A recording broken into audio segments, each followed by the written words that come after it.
Camera focuses on a woman standing in pouring rain, a box of items in her arms. She approaches an elegant mansion and begins placing items on the doorstep. Suddenly, the door opens, revealing a stunned man. Without hesitation, she throws the last item, an expensive watch, directly at his chest. 10 years, Marcus. 10 years of hoping you'd see me as more than your little sister. But yesterday when I saw you kissing my best friend at our engagement party, I finally understood. You never wanted me, you just didn't want anyone else to have me either. Sophia, please, you don't understand what you saw. Marcus reaches for my arm, but I step back, rain streaming down my face, mixing with tears I refuse to let him see. Don't touch me. My voice is steady despite the storm raging inside me. Everything I ever gave you, every moment I wasted loving you, I'm taking it all back. You're being dramatic. Come inside, we'll talk about this. His tone shifts from pleading to commanding, the way it always does when he's losing control of a situation. There's nothing to talk about. I turn to leave, my empty hands feeling strangely light. And the worst part? There's someone who's loved me all along, someone I've been too blind to see. His expression changes instantly, jealousy flashing across his perfect features. Even now he can't stand the thought of me with someone else. That's when I realize it was never love, just possession. Who? He demands, stepping into the rain, no longer concerned about his expensive suit getting wet. Is it Ethan? I knew that bastard was. I laugh, and the sound surprises both of us. Goodbye, Marcus. As I walk away, my mind floods with memories. How did I get here? The engagement party was just yesterday, though it feels like a lifetime ago. 24 hours earlier. The champagne flute trembles slightly in my hand as I scan the crowded ballroom for Marcus. He disappeared 20 minutes ago, right after his father's toast to our engagement. The glittering chandeliers cast a golden glow over the celebration. A celebration that cost more than my yearly salary. Looking for your fiancé? Mrs. Reynolds, Marcus's mother, appears beside me, her diamond earrings catching the light. He mentioned something about checking the catering situation. I smile gratefully. Thank you. I'll go find him. Navigating through clusters of well-wishers, I make my way toward the kitchen. Marcus has always been particular about how events at his family's estate are run. It's one of many things I've grown to accept.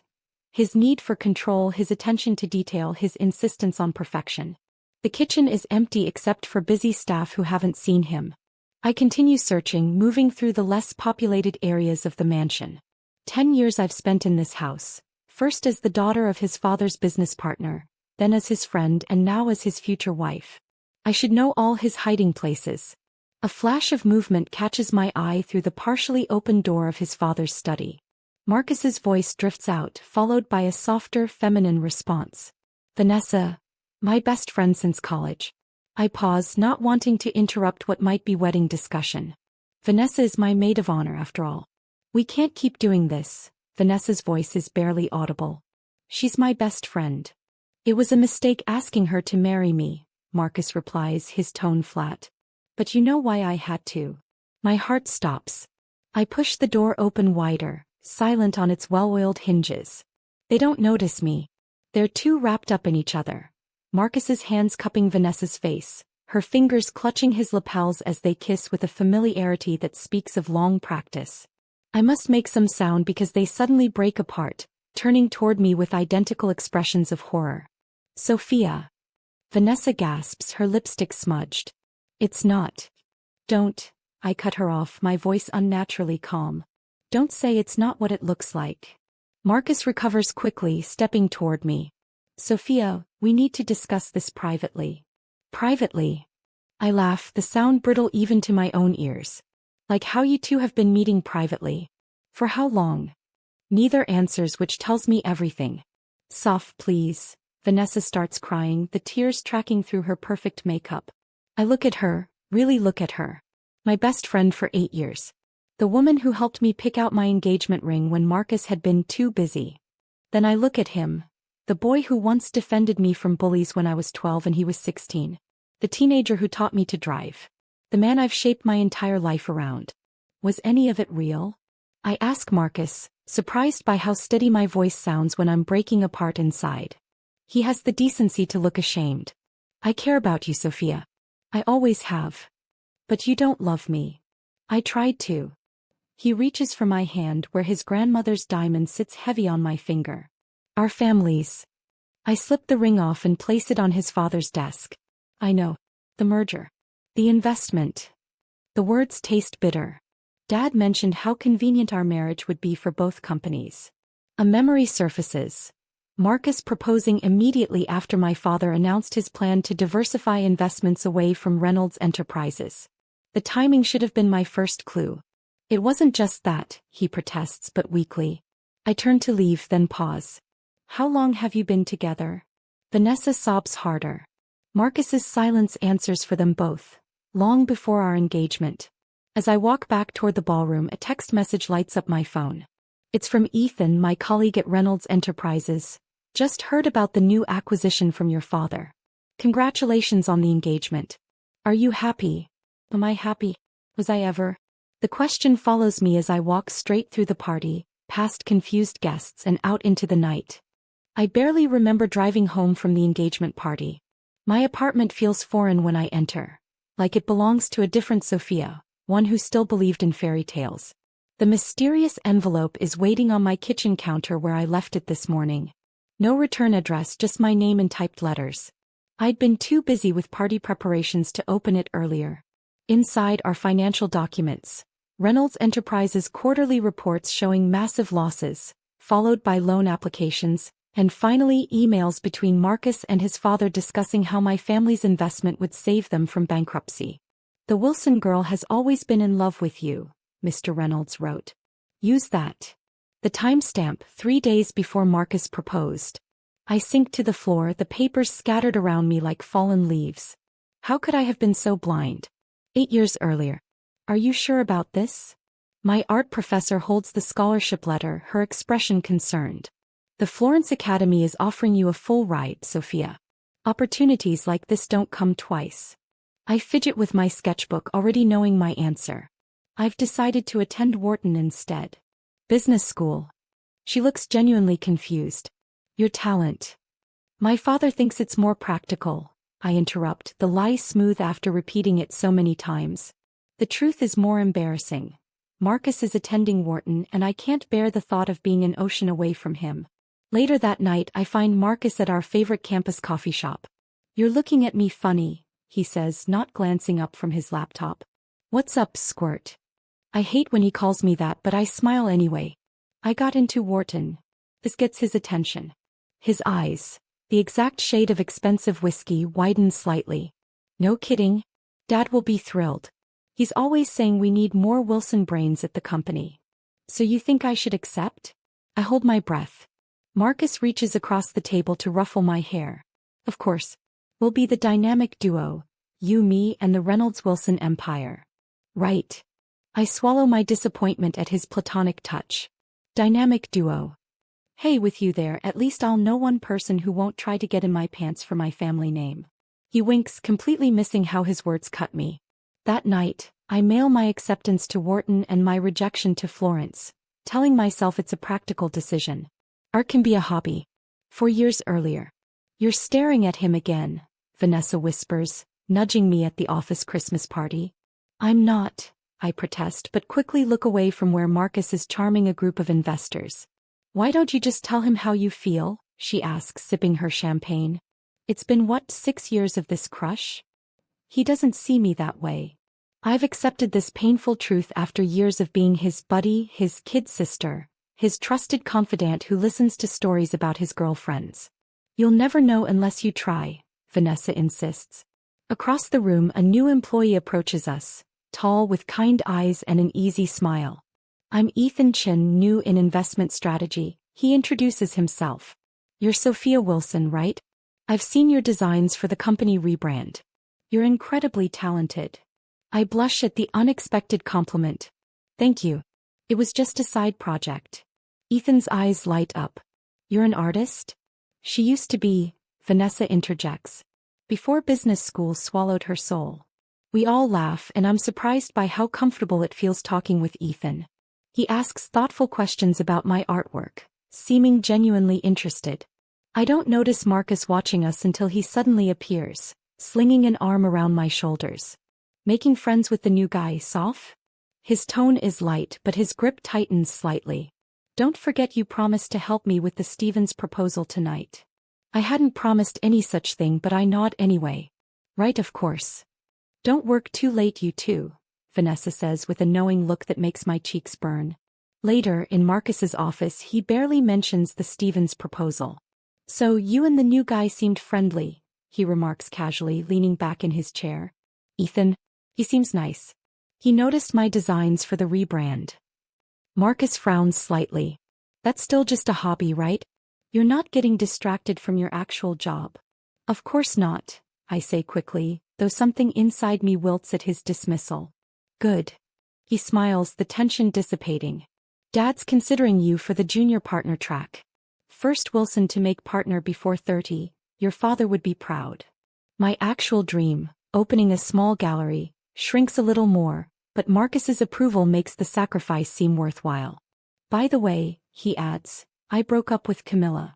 My heart skips. I'm sorry. Are you okay? He shrugs. She wanted more commitment. You know how it is.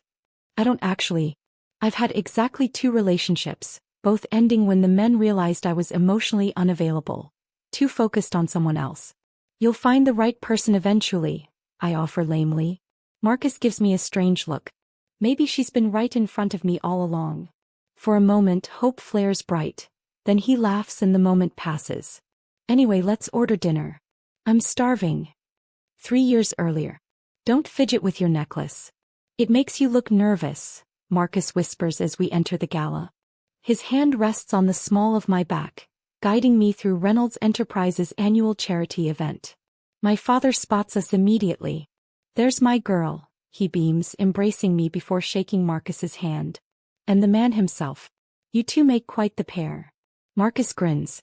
Just looking out for Sophia, sir. Making sure the wolves don't circle too close. Their knowing laughter makes something twist inside me. 7 years post-college and everyone still treats us like inevitable endgame. Everyone except Marcus himself. Wilson. Marcus's father approaches, champagne in hand. That Indonesian timber deal. Brilliant move. As they launch into business talk, I excuse myself to the bar. The diamond pendant Marcus gave me for my birthday last month feels heavy against my collarbone. Another exquisite, impersonal gift. You look like you could use something stronger than champagne, a familiar voice says. I turn to find Ethan looking handsome in his tuxedo. We've grown closer over the years, our desks positioned near each other after my promotion. Bourbon neat, I tell the bartender, surprising myself. Ethan raises an eyebrow. Rough day. Just the usual. I gesture vaguely toward Marcus and our fathers. Dynasty building discussions. Ah. Ethan nods knowingly. The Reynolds-Wilson empire continues. There's something in his tone I can't quite place. How's the art going? I say. What art? Sophia. His voice softens. You haven't drawn anything since the Peterson account illustrations. Been busy. I shrug, though the truth is I've been slowly surrendering that part of myself, telling myself it's growing up, not giving up. Too busy for the thing that makes your eyes light up? He reaches into his jacket pocket. Actually, I brought something for you. It's a small sketchbook and a set of professional graphite pencils. Ethan, I can't. Just keep it in your desk drawer. For emergencies. He smiles, and for a moment I see myself through his eyes. Not as Marcus's shadow, but as someone with untapped potential. Before I can thank him, Marcus appears beside me, eyeing the gift in my hands. What's this? Just something small for Sophia, Ethan says easily.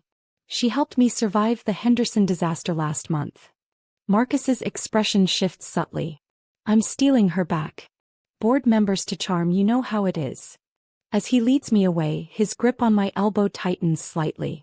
I didn't realize you and Chin were so friendly. We work closely together, I say, confused by his tone. Is something wrong? No.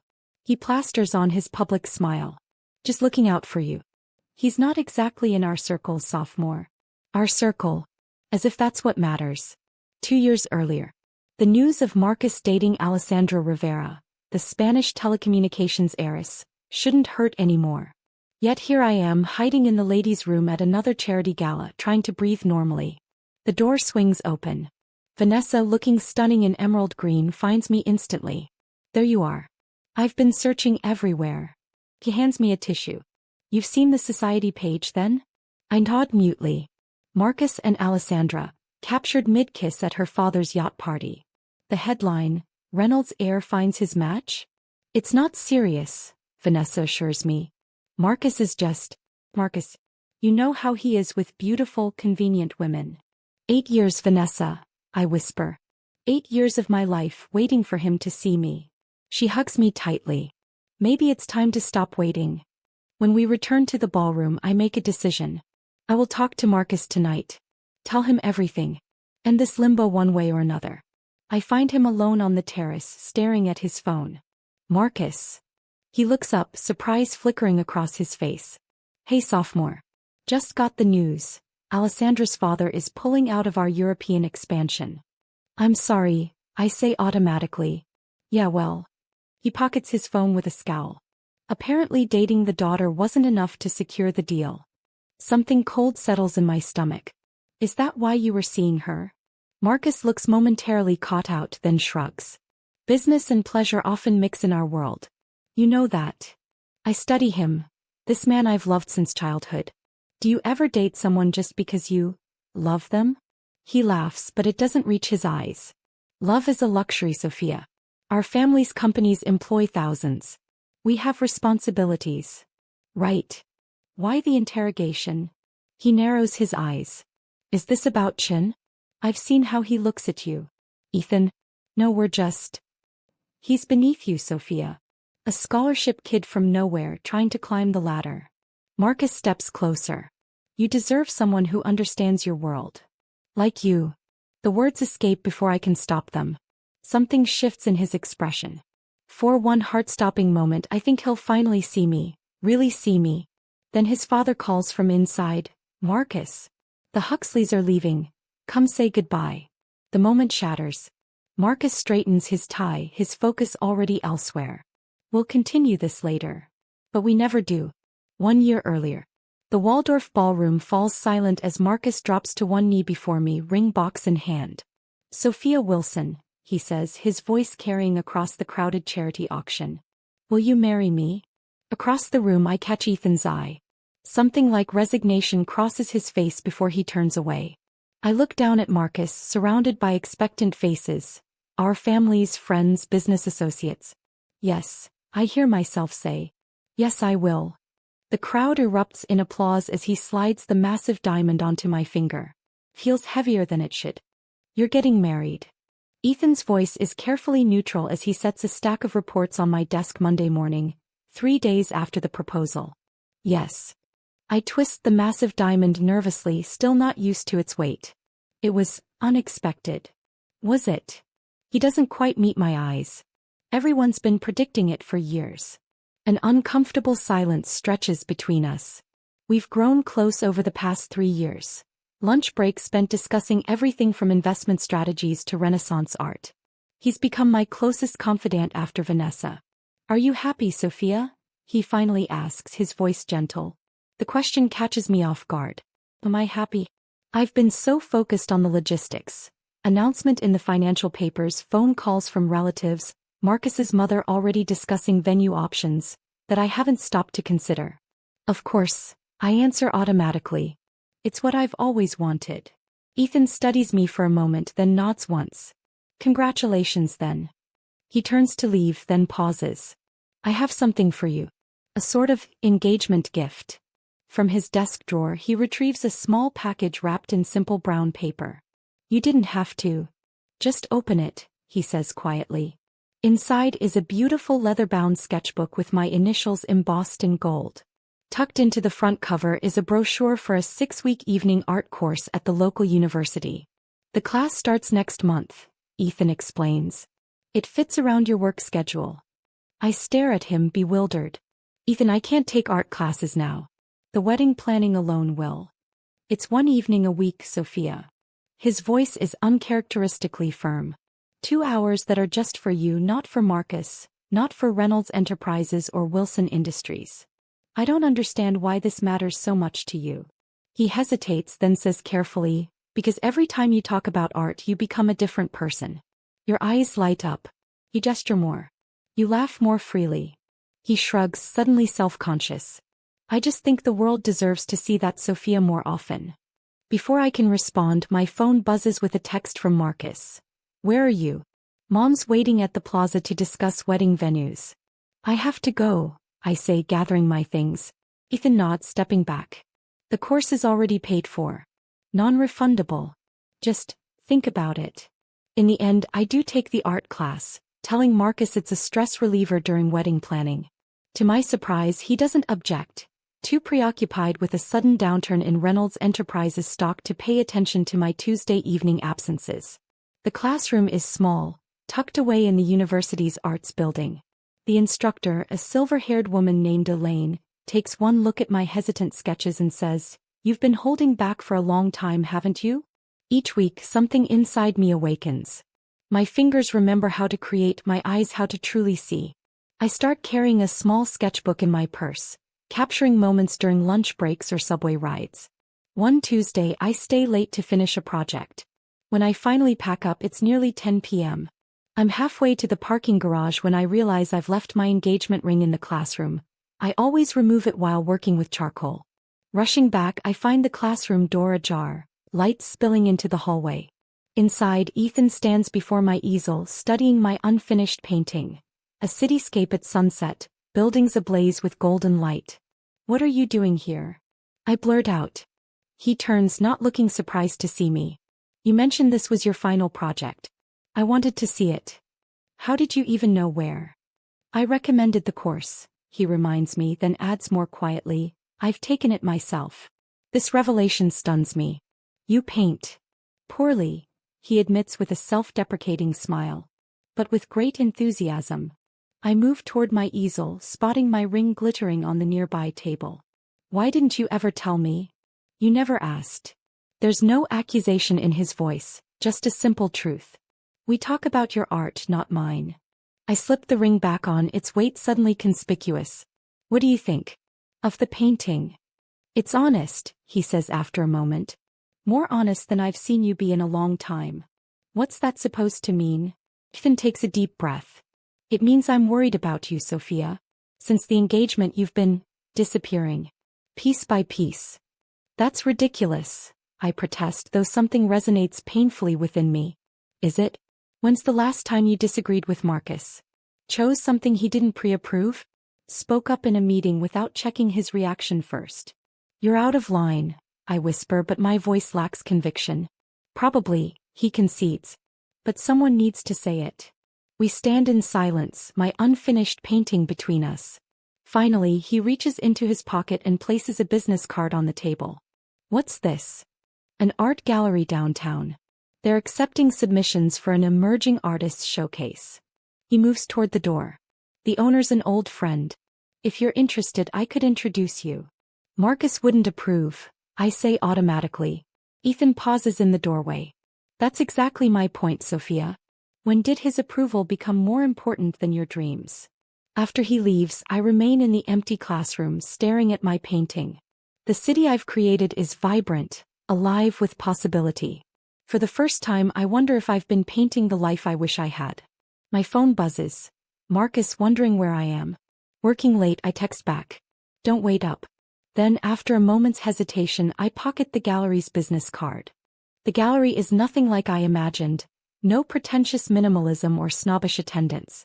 Instead, it's a converted warehouse in the arts district, walls covered in a riot of styles and mediums, the air smelling of coffee and oil paint. Sophia Wilson? A woman with silver-streaked hair and paint-spattered jeans approaches. "I'm Helen. Ethan mentioned you might stop by." "I'm just looking," I say hastily. "I'm not really a corporate executive with secret artistic aspirations?" Helen smiles knowingly. "You'd be surprised how many of those walk through my doors."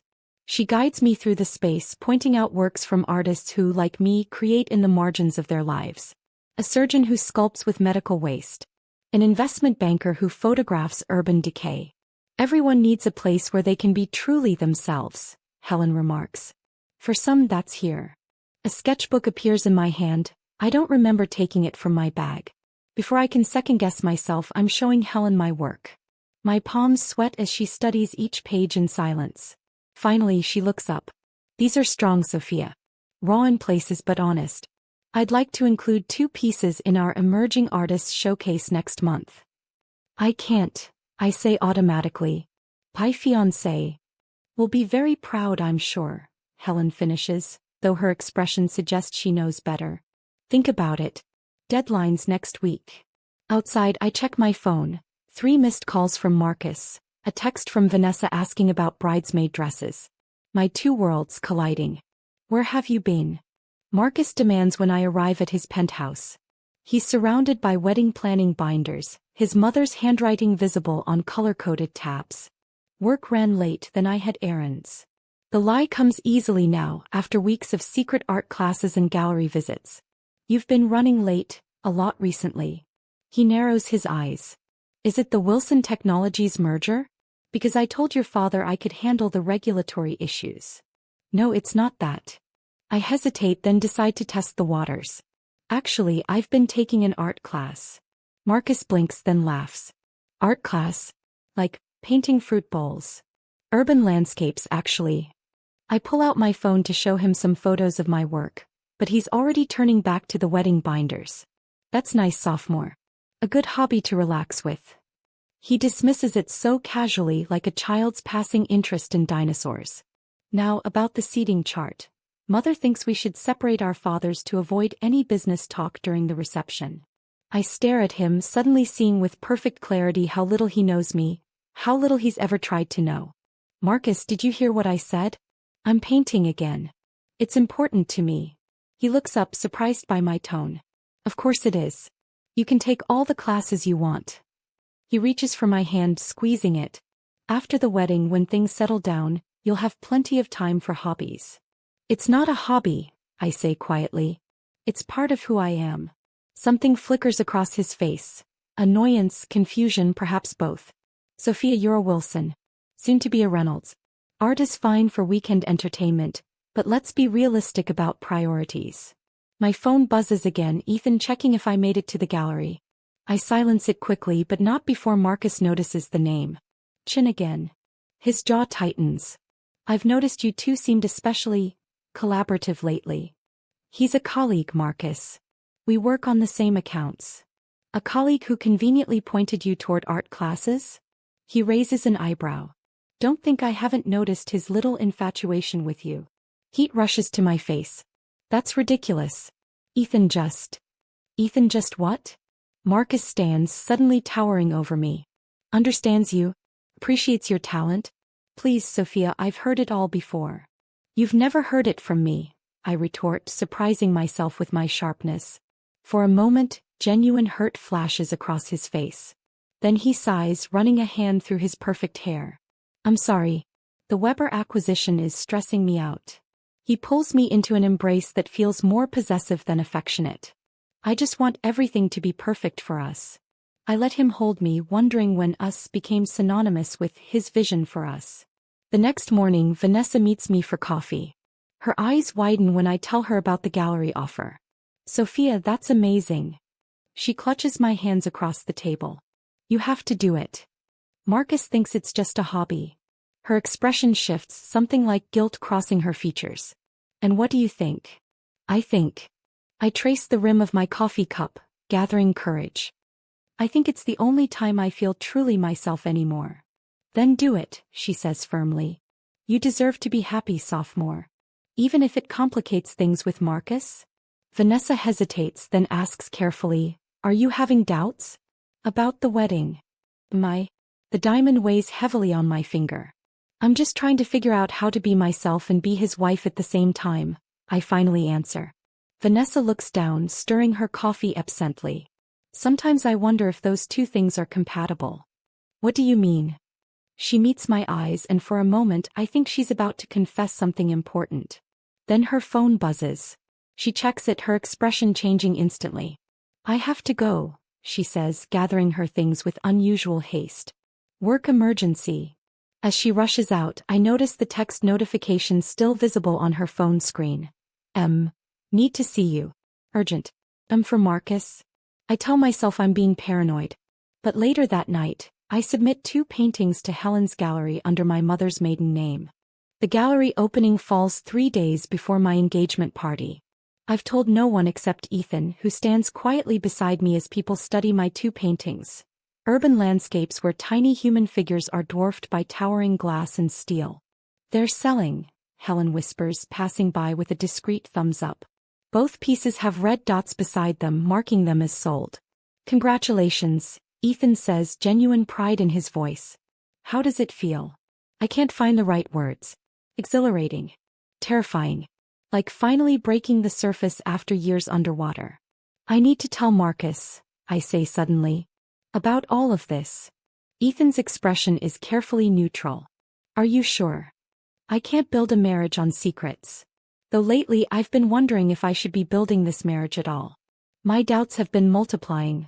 Marcus's controlling behavior about the wedding planning, his dismissal of my input at work, the way he's been oddly distant yet possessive simultaneously. And Vanessa's increasing evasiveness, her sudden work emergencies, whenever Marcus texts her. I'll support whatever you decide, Ethan says simply. As we exit the gallery, he hands me a small package. A celebration gift. Inside is a beautiful fountain pen with my initials engraved on the barrel. For signing your first major sale, he explains. Or anything else worth making official. Our fingers brush as I take it, and for a moment neither of us moves. There's something in his eyes, something he's been carefully hiding for years. Ethan. Don't, he interrupts gently. Not yet. Figure things out with Marcus first. He hails a cab for me, closes the door with a soft goodbye. I watch him through the rear window as the taxi pulls away, standing still on the sidewalk until he disappears from view. Where have you been? Marcus paces his living room when I arrive. The rehearsal dinner venue called to confirm details. I had to make decisions without you. I was at an art gallery. I say deciding honesty is the simplest approach. My artwork was being displayed. He stops mid-stride. Your what? My paintings. 2 urban landscapes. Both sold. Marcus stares at me like I've grown a second head. When did you have time for this? I made time. It's important to me. His expression darkens. More important than our wedding planning, apparently. It's not a competition, Marcus. Isn't it? He gestures to the wedding binders stacked on his coffee table. I've been handling everything while you've been, what? Playing artist. The dismissive tone ignites something inside me. I'm not playing anything. I sold 2 paintings tonight for more than my monthly salary. For a moment he looks genuinely shocked. Then his features rearrange into something calculated. That's impressive, Sophia. Why didn't you tell me sooner? We could have invited potential clients to the showing. And there it is.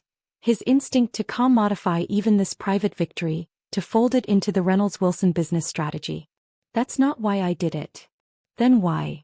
He sounds genuinely confused. Because I needed something that was mine. Just mine. The words feel dangerous once spoken. Something not controlled by our families or our companies or our what, Sophia? Our engagement. His voice turns cold. Is that what this is about? You're having doubts. Maybe I am, I admit, surprising myself with my honesty. We never even dated, Marcus. We went from family friends to engaged. Don't you think that's strange? He runs both hands through his hair, a rare gesture of genuine frustration. I thought we were on the same page. The merger, our family's expectations. So you proposed because of a business merger? The words hurt my throat as they emerge. No. I proposed because it made sense. We've always made sense. Making sense isn't the same as love. Marcus goes very still. Is there someone else? Ethan's face flashes in my mind. No. Is it Chin? I've seen how he looks at you. This isn't about Ethan. So it's Ethan now? Not Chin or my colleague? Marcus laughs bitterly. You've been lying to me. I haven't. Your art classes and late meetings. Was he there? Were you with him tonight? He's a friend who supports my interests, I snap. Which is more than I can say for you. Marcus's phone buzzes. He glances at it, then quickly silences it. A flicker of something, guilt, crosses his face. Who's that? I ask, though I already suspect. Work, he answers too quickly. At 11 p.m.? He sets the phone down carefully. Sophia, you're being irrational. Let's table this discussion until morning. Let me see your phone, Marcus. What? Oh. You're being ridiculous. Am I? I move toward the device. Then you won't mind if I... He grabs it before I can reach it, but not before I see Vanessa's name on the screen. My stomach drops. It's not what you think, he says automatically. The same words Vanessa tried to use at the engagement party. A party that hasn't even happened yet, but suddenly feels inevitable. What is it then? My voice is deadly calm. Vanessa's been helping me plan a surprise for you. For the engagement party. It's a plausible lie. I almost want to believe it. But something in his eyes, a flicker of calculation, gives him away. You're lying, I whisper. You've been lying about a lot of things, haven't you? Marcus takes a step toward me, his expression shifting to contrition. Sophia, please. Whatever you're thinking. I need to go. I back toward the door, suddenly desperate for fresh air, for space to think. We're going to talk about this, he insists. The engagement party is in 3 days. Whatever confusion you're feeling, we'll work through it. The diamond ring feels like a shackle as I step into the elevator. Yes, I agree tonelessly. We'll talk at the party. The rain started sometime around midnight, fat drops striking my bedroom window like tiny fists demanding attention. By morning it's a steady downpour that matches my mood perfectly. 3 days have passed since my argument with Marcus. 3 days of tense phone calls and text messages, of Marcus alternating between cold silence and desperate reconciliation attempts. 3 days of Vanessa's increasingly frantic voice messages, all of which I've ignored. Today is our engagement party. In 8 hours, 200 guests will gather at the Reynolds estate to celebrate our union. I stare at the elegant cream dress hanging on my closet door.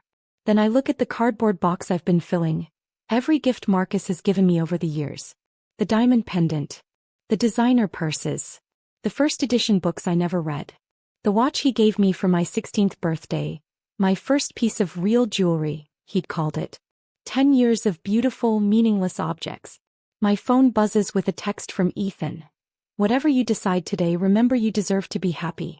I take a deep breath and start getting ready, not for the party but for what comes before.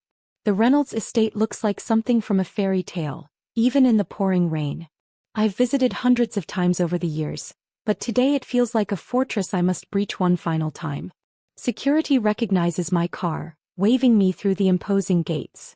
I park near the service entrance, away from where caterers and decorators are bustling despite the weather.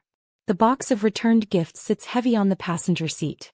I step into the rain without an umbrella, letting it soak through my clothes as I carry the box to the main house. The side door, Marcus's private entrance, is unlocked as always. I don't make it inside. Marcus opens the door before I can reach for the handle, as if he's been watching for me. He's immaculately dressed in a slate gray sweater that matches his eyes, but his face looks haggard, with shadows beneath his eyes suggesting sleepless nights. Sophia, he breathes, relief evident in his voice. Thank God. I've been so worried. We need to talk about... His words die as he notices the box in my arms. Understanding dawns slowly across his features. What are you doing? I set the box down at his feet, suddenly feeling lighter than I have in years. Returning everything you've ever given me. Don't be dramatic. He reaches for my arm, but I step back. Come inside. You're soaked. I'm not staying. My voice is steady, surprising even me. The party's cancelled, Marcus. The hell it is. His expression hardens. Do you have any idea how much this event cost? How many important contacts will be there? Always business first, I say quietly. That's the problem, isn't it? What are you talking about? I know about you and Vanessa. The words hang between us, heavy with certainty. I know the company is in trouble. I know why you really proposed. For a moment, Marcus looks genuinely shocked. Then his features settle into a careful mask I recognize from difficult business negotiations. Sophia, you're confused. Whoever told you these things? No one told me. I cut him off. I figured it out myself. The mysterious meetings. The financial documents showing Reynolds Enterprises needs Wilson money to stay afloat. The way Vanessa can't look me in the eye anymore. Marcus's mask slips, revealing a flash of calculation. Even if there were concerns with the company, that's not why I proposed. I care about you, Sophia. I always have. Caring isn't love. I reach into the box and pull out the watch. The first gift, the one that marked me as his. You once told me girls who throw themselves at men have no value. Remember that? After I confessed my feelings for you in college. He has the grace to look ashamed. I was young. Stupid. No, you were honest. I turn the watch over in my palm, feeling its familiar weight one last time. You never wanted me, Marcus. You just didn't want anyone else to have me either. That's not. It's exactly true. With a sudden surge of anger, I throw the watch at his chest. It bounces off, landing somewhere in the wet grass beside us. 10 years of my life, Marcus. 10 years I'll never get back. He flinches as if I've struck him. Sophia, please. We can fix this. Think about our families, the merger. I'm done thinking about everyone except myself. Rain streams down my face, mixing with tears I refuse to acknowledge. Tell the guests whatever you want. Tell them I had a breakdown. Tell them I wasn't good enough for the mighty Reynolds heir. I don't care anymore. I turn to leave, but he grabs my wrist, his grip desperate. Don't do this. Your father's company needs this merger as much as mine does. Think about the consequences. For the first time I see him clearly, not the idealized hero of my childhood, but a frightened man willing to sacrifice my happiness for his family's legacy. Let go, Marcus. Where will you go? His voice breaks slightly. Back to Chin? Is that what this is about? I wrench my arm free. This is about me finally choosing myself. He's beneath you, Sophia. He can't give you the life I can. A laugh escapes me, genuine if slightly bitter. That's where you're wrong. He already gave me something you never could. At his confused look I elaborate. Permission to be myself. Marcus's expression darkens. This isn't over. Yes, it is. I step back, feeling strangely calm despite the storm around us. Goodbye, Marcus. As I walk away, I hear him call after me, his voice nearly lost in the rain. You'll regret this. Your father's company. I don't turn back. My phone buzzes in my pocket, Ethan checking in. I pause beneath the shelter of an ancient oak tree to respond. It's done. I'm free. His reply comes almost instantly. Where are you? Do you need me? The rain continues to fall, but somehow the world seems brighter already. As I type back. Think I do. 6 months later. The gallery is packed for opening night, bodies pressed together in the formerly spacious rooms. My name, my real name, Sophia Wilson, is displayed prominently on the wall beside 12 paintings chronicling my journey from confinement to freedom. Nervous. Ethan appears at my elbow, offering a glass of champagne. I accept it gratefully. Terrified. Exhilarated. Is it normal to feel like you might float away and throw up simultaneously? He laughs, the sound warm and familiar now. For your first solo exhibition? Completely normal. Helen approaches us, practically glowing with satisfaction. Sophia, darling, you've already sold 8 pieces and we're only 30 minutes in. The Times critic can't stop talking about your raw, emotional honesty. I blush, still unused to praise for something that's wholly mine, not associated with my family name or corporate achievements. Thank you for taking a chance on me. Thank yourself, Helen corrects, squeezing my arm before moving on to greet new arrivals. Ethan and I drift through the crowd, accepting congratulations and fielding questions. We move together easily now, the awkwardness of our early days long gone. We aren't officially a couple. Both of us agreed I needed time to rediscover myself before starting something new. But there's an understanding between us, a patient certainty. Your parents are here, he murmurs, nodding toward the entrance where my mother and father stand, looking slightly out of place among the artistic crowd. I haven't spoken to them much since breaking the engagement. The merger between Wilson Industries and Reynolds Enterprises collapsed spectacularly in the aftermath, though my father's company weathered the storm better than Marcus's. Reynolds Enterprises filed for Chapter 11 3 months ago, with rumors of financial improprieties surfacing daily in the business press. I invited them, I admit. Thought it was time. Ethan squeezes my hand briefly. Want me to come with you? No, this is something I need to do alone. Save me if I'm not back in 15 minutes. Always, he promises. My parents spot me approaching. My mother moves forward first, embracing me with surprising emotion. Sophia, this is wonderful. The paintings they're powerful. My father stands awkwardly beside her, his discomfort evident. Impressive turnout, he offers, which from him is high praise. Thank you for coming, I say carefully. It means a lot. An uncomfortable silence falls between us. Finally, my father clears his throat. I may have been hasty in my judgment about your career change. Coming from him, it's practically an apology.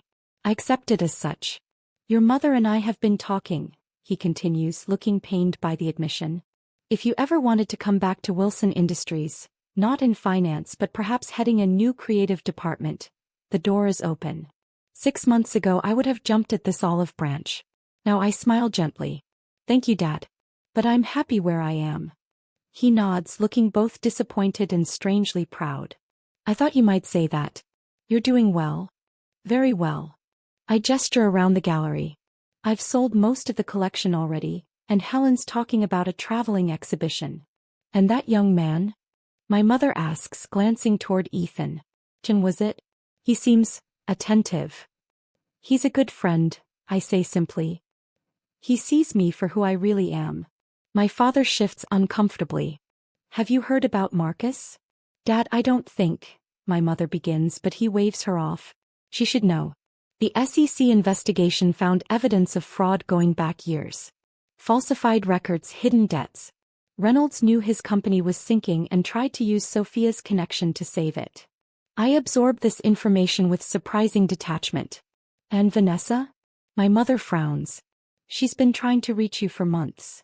I know. Her messages and emails remain unanswered in my inbox. I'm not ready. Take your time, my mother advises.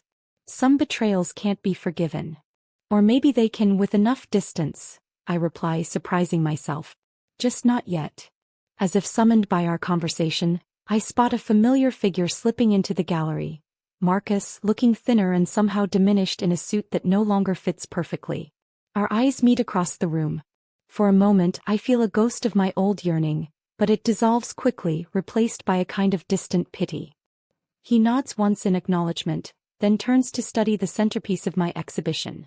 A large canvas titled Decade, depicting a woman standing in pouring rain, face tilted upward, arms spread wide in liberation. Excuse me, I tell my parents. There's someone I should speak with. They exchange concerned glances but don't try to stop me. As I cross the room, Ethan intercepts me. Are you sure? I need to do this, I say gently. For closure. I'll be right here, he promises, stepping aside. Marcus watches me approach, his expression unreadable. When I reach him, neither of us speaks immediately. Congratulations, he finally offers, gesturing to the crowded gallery. You're talented. I should have seen that sooner. Thank you for coming, I say, surprised to find I mean it. I had to see for myself. He studies me with new eyes. You look different. I am different. A hint of the old Marcus surfaces, calculating, assessing. Your father mentioned the new creative department. Are you considering it? I shake my head. I've been offered a 6-month residency in Paris. Something flickers across his face. Regret, perhaps. When do you leave? Next month. His gaze shifts to where Ethan stands, respectfully keeping his distance. Is he going with you? The question doesn't feel invasive or possessive, just curious. Progress of a sort. He's applied for an architectural fellowship there, I acknowledge. We'll see. Marcus nods slowly. I'm sorry, Sophia. For everything. I know. And I do know with the clarity that only time and distance can bring. I hope you find what you're looking for, Marcus. I think you already have, he replies with a sad smile that holds no malice. As he walks away, Ethan approaches, concern etched on his features. Okay. I look around the gallery, at my work on display, at Helen chatting animatedly with potential buyers, at my parents awkwardly examining a sculpture in the corner. Then at Ethan, whose patient support never came with expectations. Better than okay, I tell him, taking his hand. I'm exactly where I'm supposed to be. He smiles, fingers intertwining with mine. So Paris. Paris, I confirm. But first, I believe you promised me dinner after the exhibition. I did. His eyes crinkle with happiness. Though I should warn you, I have a gift for you. Ethan. It's small, he assures me. Just a Paris guidebook. With a few places already marked. Planning our adventure already? He shrugs, suddenly shy. Only if you want company for it. I stand on tiptoe and kiss his cheek. I think I've had enough solo journeys for now. Outside, the evening sky clears after a brief spring shower, leaving the city streets glistening under lamplight. A perfect subject for my next painting, perhaps. Or the one after that. I have time now. Time and freedom and possibility stretching before me like a blank canvas, waiting for the first stroke.